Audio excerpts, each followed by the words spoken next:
Nannyombi akoleyo mu kibuga Kampala. Kale olunaku lumu yannyuka mangu zaali ssaawa nga 11. Yagula emberenge entulise n'aziteeka mu nsawo ye ng'asuubidde nti anaaziriira mu takisi ng'adda eka. Bwe yayingira takisi n'atuula yatandikirawo okunyiga essimu ye era tezaalwa n'agwa ku peegi yange n'atandika okulaba obutambi bwange buno obunyuma. Nannyombi aba akyali ku ssimu anyumirwa agenda okulaba ng'omusajja eyali atudde naye ku mutto akwata mu mberenge z'essebo ng'alya. Nannyombi yanyiiga kyokka n'asirika. Yalowooza nti embwa eno ng'emanyiira kale temanyi nti nsobola okugipacca oluyi neeraba abazungu 6 ku mwezi nga banywa caayi. Ssebo eri ku mberenge zange erya nga n'okunsaba tensabye. Ebyo nno yalowooza birowooze kyokka talina kye yakolawo. Buli Nannyombi lwe yajjanga omukono mu mberenge nga n'omusajja ateekamu ogugwe nga naye ajjamu ng'alya. Nannyombi buli lwe yakwatangamu n'awulira nga zikendedde ng'obusungu bujula okumutta. Ekisajja kimalawo emberenge zange nga bwe yeegamba. Emberenge entulise bwe zaggwamu mwasigalamu Mmeketu yekka. Jjukira Nannyombi ayagala nnyo Mmeketu. Omusajja bwe yali akwatamu aggyemu Mmeketu amumekete, Nannyombi yali tasobola kukyebeera. Kyava aboggolera omusajja nti mbwa ggwe ng'olina olumanyimanyi, nze tompalampa siri mwana wa maama wo, ye singa saaguze wandiridde ki leero gw'ayasaamirira ng'embuzi eyita mu kiibi. Yasooza n'okusooza kyava agamba ddereeva nti yimirira nfulume n'okufuluma. Bwe yali afuluma yasonga ku musajja abadde amuliira emberenge n'agamba kondakita nti oyo yajja okuwa ssente, emberenge zange talidde za bwereere.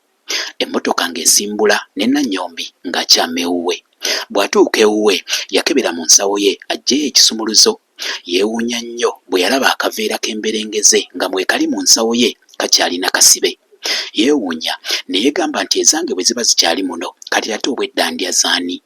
Ekitegeeza obwedda ndi ku mberenge za musajja ndya, amazima n'okumuvuma muvumye. Awo nno wakitegeerera nti obwedda ye mukyamu. Kyokka ng'omusajja ye teyamufuddeko, obwedda tafaayo nga bazigabana. Gwe mu mboozi eno oyizeemu ki? Nga tonnanyiigira muntu sooka weetegereze, kisoboka okuba nga ggwe mukyamu.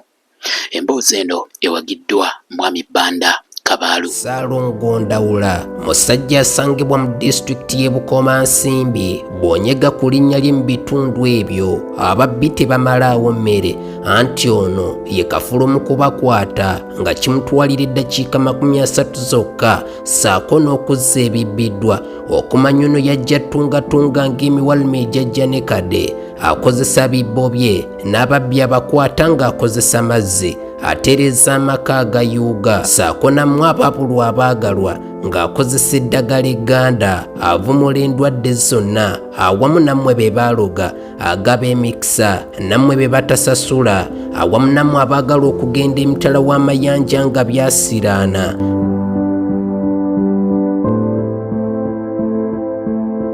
Ebyo natuukirira Ssaalongo Ndawula asangibwa ku kyalo Kasenyi mu disitulikiti y'e Bukomansimbi. Osobola okumubuulira obuzibu bwo ng'oyita ku mukutu ogwa WhatsApp ennamba +256 774 103 oba osobola okumukubira ng'oyita ku lukomo lw'essimu +256 753 355 243 mutuukirire ove mu byabakateeyamba ng'abava abayita ababiri.